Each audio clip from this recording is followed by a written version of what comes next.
This one comes from Amelie, and I'm not quite sure where she's from. I don't think you mentioned this. You talked about how you were a bit swotty, but then you like to be bad at home, and that you like to read a lot. Very swotty. But did you write any books when you were a child? Asks Amelie. Well, I mean, that's why I always give you the advice about finishing your books. I did write a lot of books when I was a child, and I never finished any of them. In fact, I was so lazy that not only did I not finish them, I actually sometimes didn't even finish the sentence, which is pretty bad.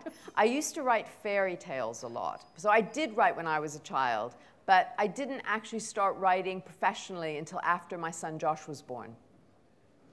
This is from Class 3 from Bardney Primary School in Lincoln. Hello there, if you're watching. Hello. They say they've been studying Horrid Henry in school for the past 2 weeks, and they cannot wait for this to see you. So it's very exciting, isn't it?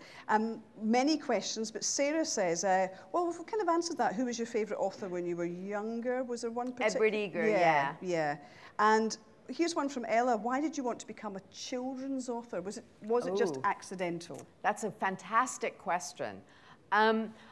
I think that writers don't necessarily choose what it is that they write.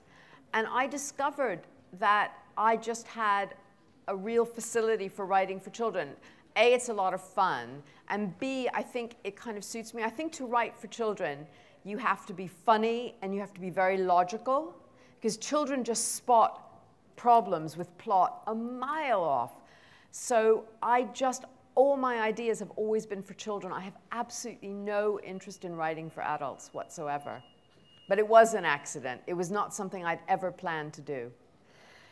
I don't know if you've been asked this one before. This is an intriguing one from Taylor. Hi, Taylor, in St Mungo's Primary School in Glasgow. If you had the opportunity, Francesca, to swap places, here we go again. Oh, no. This time with another author for the day, who would it be?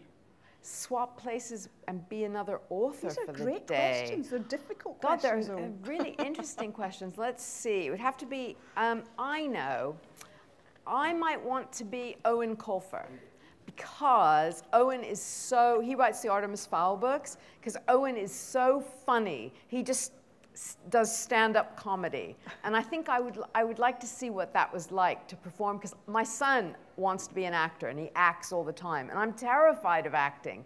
So I think it would be fun for me to explore that. Well, here's a question about your son, Josh. This is from Class 2, St Joseph's School in Withnell in Lancashire. Hi there. Does Josh still like to read the books that you write? Josh does still like to read the books I write, but he likes to read them so that he can be super critical. What Josh likes doing is reading my stories and pointing out all the things that he thinks are wrong with them.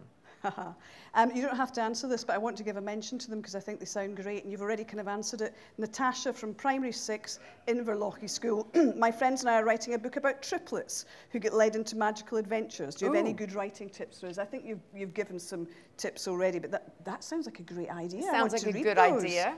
I want to read those. Now, yes, there's one here about, I love this, as a final question from Class 5B in East Calder Primary, Francesca. Do you lead a busy life now you're a famous author? Do you have photographers trying to take your photo all the time?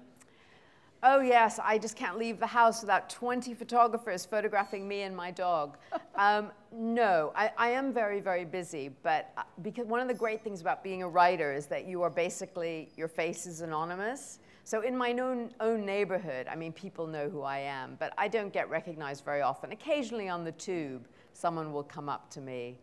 But I don't have photographers trying to take my picture all the time. Thank goodness, because that would be a scary sight, as I often, put the rubbish out in my nightie and things like that. It might happen a bit more often after this. You are being beamed into many, many thousands of schools across the country. So we apologize. So no photographers, please, if I'm in my nightie.